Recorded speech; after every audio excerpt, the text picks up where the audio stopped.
Às vezes, as maiores vitórias não são conquistadas diretamente no campo de batalha. Elas são alcançadas de forma muito mais sutil, quando o inimigo não percebe o ataque e morre por isso. A sabotagem é tão útil para a Ucrânia contra Putin quanto os sistemas de defesa aérea mais modernos.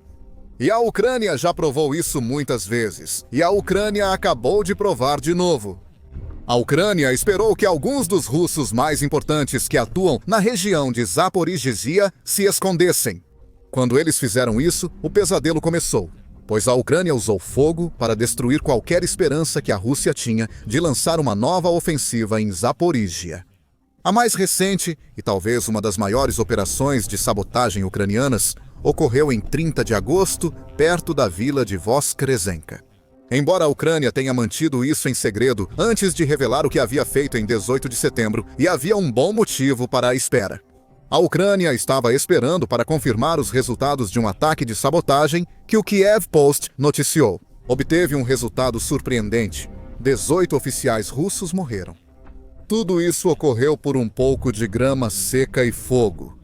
Os 18 oficiais pertenciam ao 35, o Exército de Armas Combinadas da Rússia, e se isolaram no quartel-general da unidade. Ainda não se sabe por que eles estavam lá.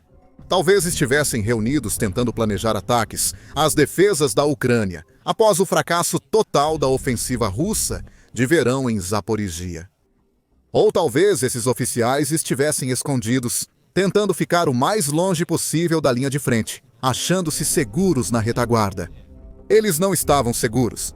A Ucrânia os pegou mesmo assim. A pergunta óbvia é como, e a resposta vem de uma fonte interessante: o projeto Quero Viver. Esse projeto foi criado pela Ucrânia logo no início da guerra contra a Rússia para oferecer a qualquer soldado de Putin que procurasse uma forma de sair do combate, uma maneira segura de se render e ser capturado. Pense nisso como uma forma mais conveniente de rendição para a era digital. Ao invés de acenar bandeira branca sob drones, um soldado russo pode contatar o Quero Viver no Telegram para negociar rendição. Tudo isso é mencionado porque o Quero Viver normalmente não é o tipo de programa que faz questão de anunciar o sucesso dos ataques ucranianos contra as forças russas. Mas desta vez foi diferente, já que a sabotagem ucraniana matou tantos oficiais russos. O Quero Viver pode estar usando a operação para enviar uma mensagem a qualquer soldado russo que possa estar em dúvida sobre usar seus serviços. Os oficiais deles morreram. Serão os próximos se não se renderem. Independentemente do motivo pelo qual essa organização decidiu compartilhar a notícia do que aconteceu, agora está claro exatamente o que a Ucrânia conseguiu fazer. Tudo foi muito simples, como explica Eu Quero Viver. Em 30 de agosto de 2025, um ato de sabotagem ocorreu perto da vila de Voskresenka. Desconhecidos bem-intencionados incendiaram a grama seca, perto do posto de comando do 35, o Exército. É um ponto de partida interessante, como mostra a menção a desconhecidos bem-intencionados. Isso não foi uma operação militar oficial realizada por um dos serviços de inteligência ou segurança da Ucrânia, como o Diretório Principal de Inteligência ou o Serviço de Segurança da Ucrânia. Em vez disso, parece provável que o ataque tenha sido realizado por membros desconhecidos de um grupo de partisãs que atua nas sombras e faz o que pode para ajudar a Ucrânia em sua luta contra a Rússia. O que importa menos é quem realizou o ataque. O que importa mais é o resultado. O fogo logo atingiu o posto de comando e os abrigos subterrâneos. Por causa da fumaça e do monóxido de carbono no posto de comando, os oficiais operacionais não conseguiram escapar. Relatórios. Eu Quero Viver. A cena retrata oficiais russos presos em um inferno sem saída. O que começou como um pequeno incêndio do lado de fora parece ter rapidamente envolvido os prédios onde esses oficiais estavam escondidos. Todos eles tinham uma escolha: enfrentar as chamas furiosas do lado de fora ou tentar sobreviver enquanto seus pulmões se enchiam de fumaça. Nenhuma das opções é boa. E o resultado é devastador para a Rússia. 18 de seus oficiais agora estão mortos. Geralmente, ao relatar operações de sabotagem, essas seriam todas as informações recebidas. Como já mencionado, há um motivo para a notícia do ato de sabotagem de 30 de agosto ter demorado meio mês para aparecer. Eu Quero Viver não aceitou suposições, dúvidas ou possibilidades. Ele queria confirmar os danos causados, o que o levou a conseguir fazer algo que não se vê com frequência. Ele revelou nomes, patentes e funções dos 18 oficiais supostamente mortos no inferno de Zaporizhia. Nem todos os 18 estão aqui, mas alguns destaques para a Ucrânia merecem ser citados. Um oficial de alta patente, chamado Coronel Ilya Marotin, está entre os mortos. Foi vice-chefe do Estado-Maior, do Departamento de Mísseis e Artilharia do 35, o Exército de Armas Combinadas da Rússia. Isso significa que ele era importante em um departamento responsável por duas das principais armas usadas pela Rússia para destruir cidades ucranianas. Aos 45 anos, Marotin provavelmente tinha pelo menos uma década, provavelmente mais perto de duas, de experiência. Essa figura sênior foi crucial para os ataques russos em Zaporizhia. Agora ele se foi, vítima de uma arma muito mais primitiva que tudo o que supervisionava em seu departamento. Outro nome importante na lista de baixas é o tenente-coronel Ruslan Shigabudinov, que, segundo Militani, era responsável pelo planejamento operacional do 35, ou Exército de Armas Combinadas. Em outras palavras, esse era o homem que organizava os ataques da Rússia em Zaporizhia. Sem ele, as tropas russas provavelmente se dispersarão no solo, correndo de um lado para o outro como galinhas sem cabeça, sem direção de um oficial que está morto há mais de 2 semanas. Pode-se dizer que esses eram os 2 principais alvos eliminados pela Ucrânia no ataque de sabotagem. Outros oficiais importantes do 35, o Exército de Armas Combinadas, morreram em 30 de agosto. O Major Rustam Setarov era oficial sênior de modelagem matemática, provavelmente responsável por lidar com dados e análises avançadas sobre os possíveis desdobramentos das operações russas. Com base nos dados, o tenente-coronel Dmitry Pachapekov também morreu. Ele liderava o 35º Departamento de Planejamento de Fogo e Destruição Nuclear. A morte de Pachapekov foi a mais irônica, morto justamente pelaquilo que seu trabalho deveria evitar. A maioria dos outros oficiais mortos em 30 de agosto eram subalternos de departamentos de artilharia, guerra eletrônica e defesa aérea. No total, segundo relatos do Militani, a Ucrânia conseguiu confirmar que 13 oficiais foram mortos porque esse é o número de corpos evacuados do incêndio. Seu movimento partidário começou. O número 18 se deve aos 5 oficiais russos ainda desaparecidos sob os escombros do incêndio. Esses oficiais são dados como mortos, presumindo seu falecimento. O 35, o Exército de Armas Combinadas da Rússia, também perdeu seu vice-chefe de inteligência e um de seus principais operadores de drones. Não dá para exagerar o quão grande foi essa vitória dessa operação de sabotagem para a Ucrânia. No entanto, ainda existem dúvidas sobre se a operação foi realmente tão eficaz quanto o Quero Viver afirma.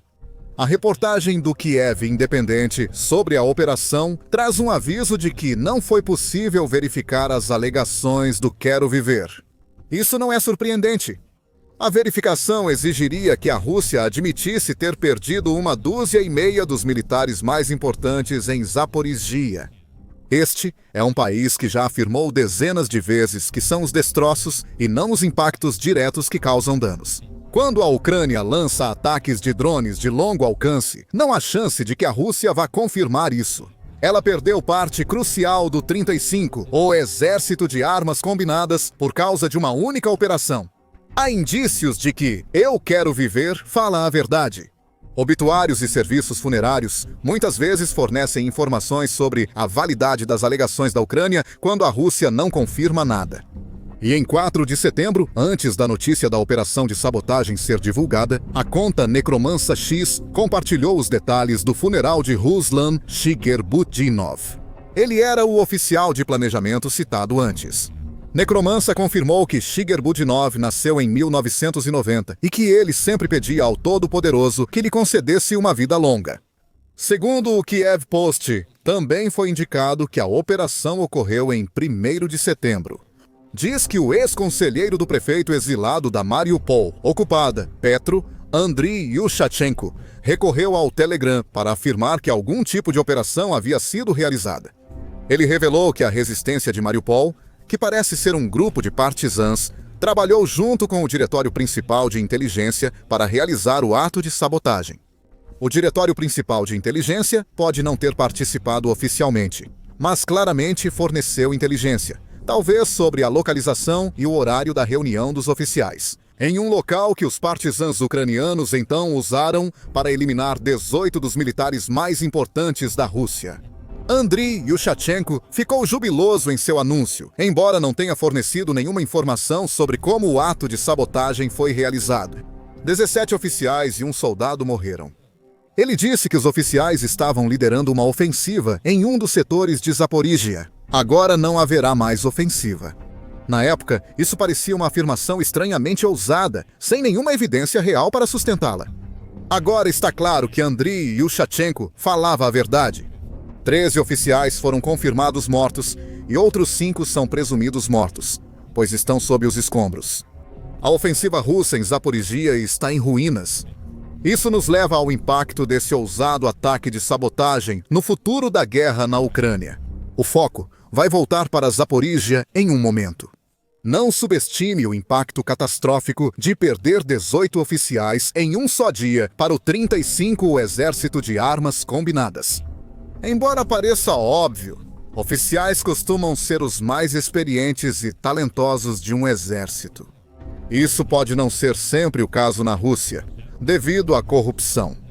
Mas, em geral, as pessoas que a Ucrânia eliminou eram perigosas, mesmo que não individualmente. Depois, porque eram os estrategistas de uma força militar de cerca de 10.000 soldados, segundo a Medusa. A Rússia não pode continuar perdendo pessoas experientes e talentosas. Uma das razões pelas quais a Rússia teve um desempenho tão ruim na Ucrânia, especialmente após o primeiro ano da invasão, é que perdeu centenas de milhares de soldados. Muitos desses soldados faziam parte de unidades de elite ou eram veteranos de operações de combate anteriores, e suas mortes criaram uma escassez de experiência dentro das forças armadas do país. A enorme taxa de baixas da Rússia, que o Ministério das Finanças da Ucrânia afirma chegar a quase 11 milhões de soldados mortos, feridos ou capturados, forçou a Rússia a um ciclo perpétuo de substituição de pessoal experiente por novos recrutas que simplesmente não são capazes de realizar missões complexas dentro da Ucrânia. O Instituto Naval dos Estados Unidos, ou United States Naval Institute, deixou esse ponto claro em um relatório de maio de 2025 ao Congresso dos Estados Unidos da América sobre o desempenho militar da Rússia. Militares russos tiveram grandes perdas de pessoal e equipamentos. Seu desempenho foi prejudicado por uma estrutura rígida de comando e controle, um núcleo enfraquecido de unidades treinadas e profissionais e uma dependência de táticas que contribuíram para altas taxas de baixas, disse o United States Naval Institute. O mesmo relatório também destacou que a Rússia fez várias tentativas de reformar sua liderança de baixo escalão, que é a área sob a qual esses 18 oficiais estariam incluídos. Mesmo após várias tentativas, ainda vigora um comando hierárquico ao estilo soviético, com pouca autonomia entre soldados russos. Embora todo o exército tenha comando, o da Rússia é tão rígido que os oficiais ficam quase presos às ordens superiores. E são basicamente responsáveis por garantir que essas ordens cheguem aos soldados no campo de batalha. Quando oficiais se perdem, o alto comando russo perde influência nas operações terrestres, pois a cadeia rígida é rompida. Os soldados russos não conseguem se adaptar e as ofensivas ficam pelo caminho. Como resultado, a Fundação Jamestown revela outro problema. Os 18 soldados russos mortos em Zaporíjia vão ter que ser substituídos. Então a pergunta é, de onde virão esses substitutos? É improvável que a Rússia tenha 18 substitutos, ou pelo menos 18 substitutos qualificados, esperando para entrar. Isso não significa que não haverá pessoas para preencher as vagas deixadas em Zaporíjia. Mas, como observa a Fundação Jamestown, a Rússia tem uma espécie de história de sucesso ilusória quando se trata de seus oficiais. Apesar de matrículas estáveis nas academias militares e recrutamento em universidades civis, a Rússia ainda enfrenta a escassez de oficiais de baixa e média patente. Segundo a Fundação, o aumento temporário do corpo de oficiais, devido à mobilização parcial, pode ser revertido após o fim da mobilização. É a parte do assim que a mobilização terminar, que vai preocupar a Rússia. Sim, estão formando pessoas tecnicamente qualificadas para serem oficiais, pois passaram pelos canais acadêmicos adequados. Entre 2022 e 2023, mais de 60 mil estudantes estavam matriculados nas 41 academias militares, universidades e instituições similares da Rússia. No entanto, também participa de uma guerra de atrito com a Ucrânia, conforme esses estudantes se qualificam. Muitas vezes, alguém com potencial para oficial acaba servindo na linha de frente. Eles morrem ou se ferem gravemente, desperdiçando seu treinamento. Sobreviventes são promovidos quando outros oficiais morrem ou assumem liderança no campo antes de estarem prontos. A Rússia acaba com muitos oficiais inadequados para o cargo. Ninguém sabe se os 18 oficiais eliminados pela Ucrânia em 30 de agosto estavam entre os mais competentes da Rússia. Pode-se apostar que os substitutos desses oficiais não alcançarão o padrão anterior devido à falta de experiência. Isso nos remete à ofensiva russa em Zaporizhia e às declarações de Andriy Yushchenko de que não haverá mais ofensiva. Isso provavelmente não será o caso.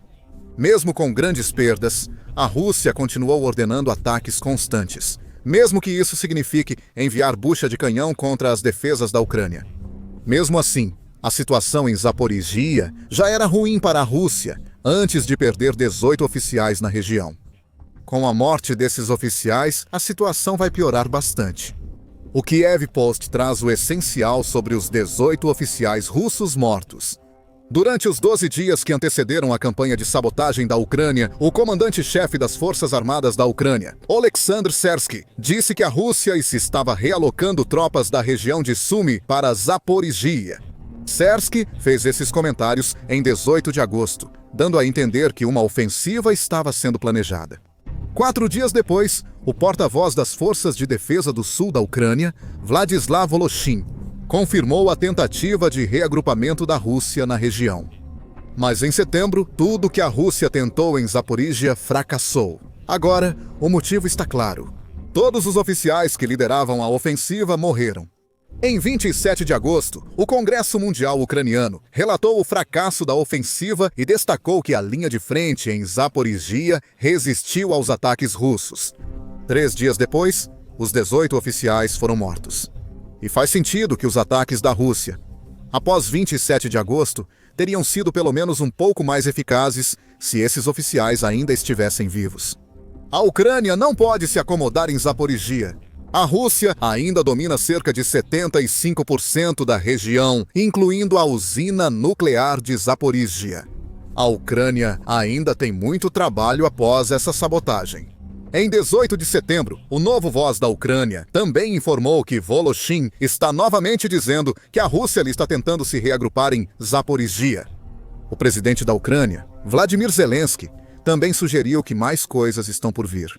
Durante uma entrevista neste mês, Zelensky disse: "Eles estão se preparando para mais 2 operações ofensivas no outono.